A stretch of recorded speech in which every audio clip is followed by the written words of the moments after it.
Good morning. Why aren't you moving yet? Are you still waiting? Why are you still waiting? All the planets are in forward motion. They're in Aries. This is about movement. So are you hesitating because of your perception of time, your readiness or ability, your capacity or capability? Those are illusions. You move. When you are called to move forward, you move. It is the time now. Why are you waiting? Are you unwilling to face the changes that you need to face? Are you being honest about what your reality around you is revealing to you? Here's how you can tell just from the media you consume what it is that is holding you back. Our nervous system was not designed to find truth. It was built to reduce uncertainty and conserve energy. It does this through confirmation bias, through triggering or consoling or comforting our cognitive dissonance, and also through dopamine mining. But you can check what it is doing by paying attention to what you consume. Media selection is self-regulation disguised as curiosity. What you consume in media is telling you where you are holding yourself stuck. It will reveal to you what patterns you are continuing to perpetuate. Media isn't just information, it is identity scaffolding. So there are questions that you can ask yourself to check what is still holding you in limbo, where you are still keeping yourself in stasis. When you are watching your media, ask yourself, does this validate who I think I am? Or am I avoiding things that are challenging me? Does it keep my worldview coherent? Or is it introducing a new novel way to view things? Does it avoid threatening my current structure? Is there a narrative that I am continuing to feed because it is comfortable for me to remain there? The media that you select is the identity that you are unwilling to destabilize. Psychologically, what you consume is what you become permeable to. This can be found through the attention channels that we are habituating. What we repeatedly attend to becomes cognitively accessible. This is because our brain runs on habit. It runs on pattern, and it is protective of those patterns. So what we pay attention to is what we are telling our brain we want to prioritize. What is accessible then feels more frequent, more real, and more true. That doesn't make it true. It just convinces our brain that it is. This actually has a name. It is, and I'm probably going to mispronounce it, but it is known as the Baader-Meinhof phenomenon, where we aren't creating our reality, we are tuning our perception in. Tuning our perception in to what we want to maintain, instead of actually creating the change that would change the reality we exist in. It's passive. It is clinging. It is attachment. And it's based on our identity and our emotional states, because our mind really, really resists any identity changes, fights those. So let's not be too soft about this. Let's not bullshit ourselves anymore. Most people are not protecting biases. They're actively curating emotional states, avoiding identity collapse, maintaining familiar suffering loops.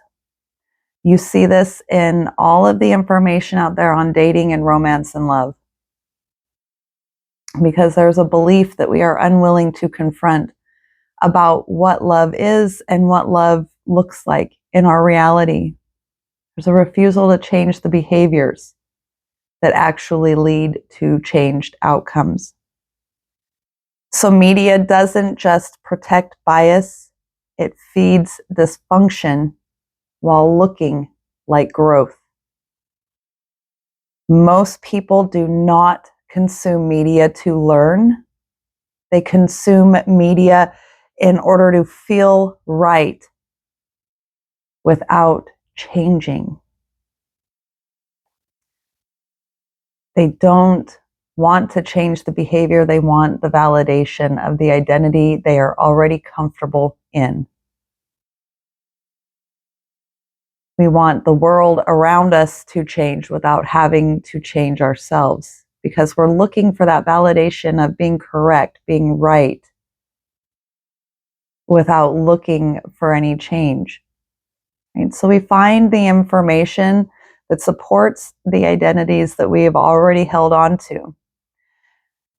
A lot of these identities kept us safe, kept us comfortable in past contexts that do not exist anymore.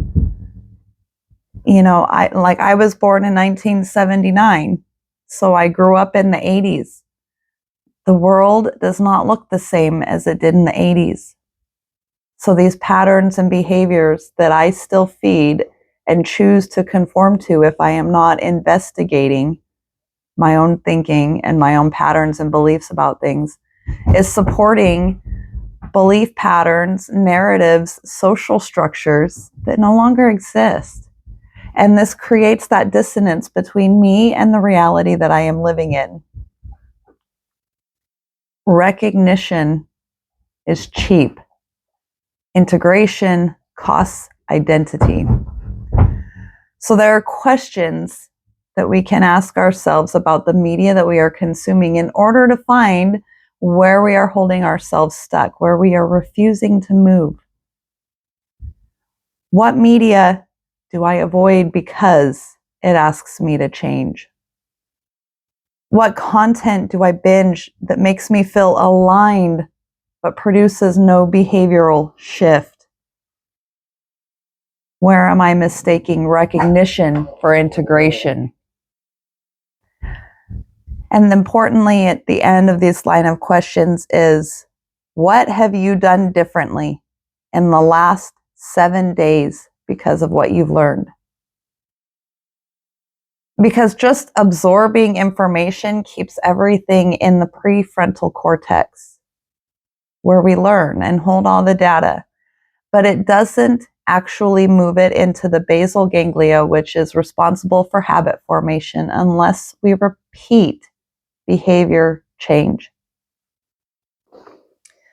An insight that doesn't change behavior is just a more sophisticated form of avoidance. High awareness without changed patterns is what this produces. You can explain, teach, and intellectualize without changing patterns. And this makes you a translator of truth, not a carrier of it.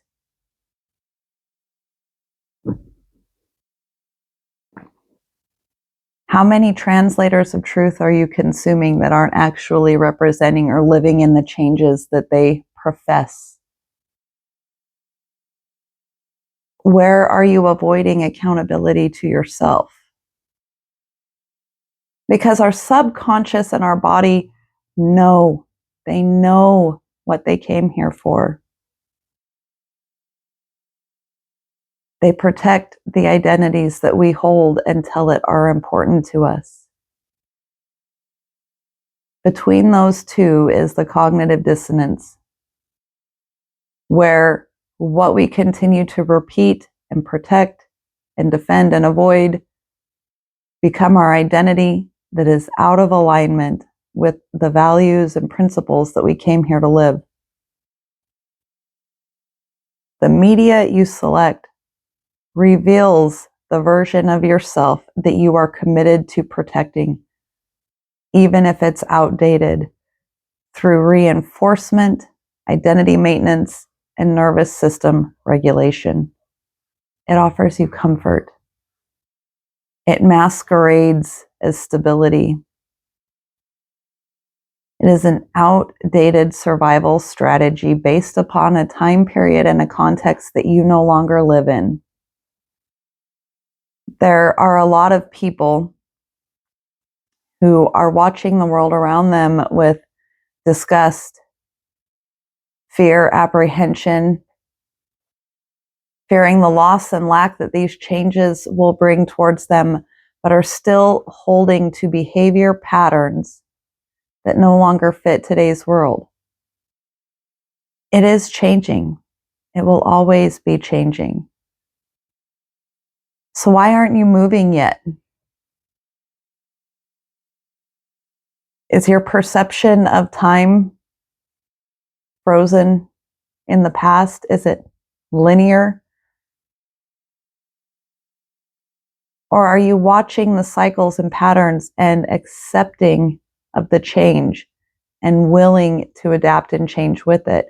You have control of this internally through asking yourself these questions that have been presented in this video. You can evaluate where you stand. Are you just a curator of information? Or are you actually a carrier of the truth? Are you embodying the you that you came here to be? You chose to be here. You incarnated into this life to go through these experiences, to be in the world as it is right now, and to be able to adapt and overcome your own limitations. Our identities were not designed to be fixed.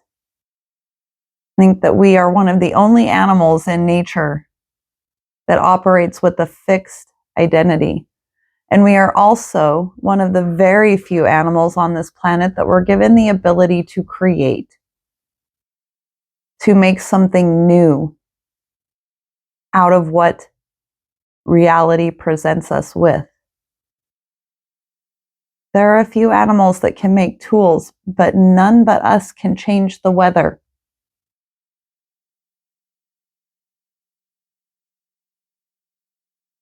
So why aren't you moving yet? What are you waiting for? Can you use the information that is presented to you for self-evaluation, reflection, and change? Will you grow and continue to reach beyond your current structures in order to become? Can you embrace accountability not as something to fear, but as something that will carry you forward? With your feet on the ground, rooted in truth, and your head in the clouds, dreaming and envisioning a reality that is more appropriate for who you are at your core? Or will you continue to feed identity narratives that are outdated and no longer serving you? You can tell all of this by what draws your attention. Your attention, your presence are your most valuable resources. But you have to be accountable to yourself and willing to make the adjustments. I love you.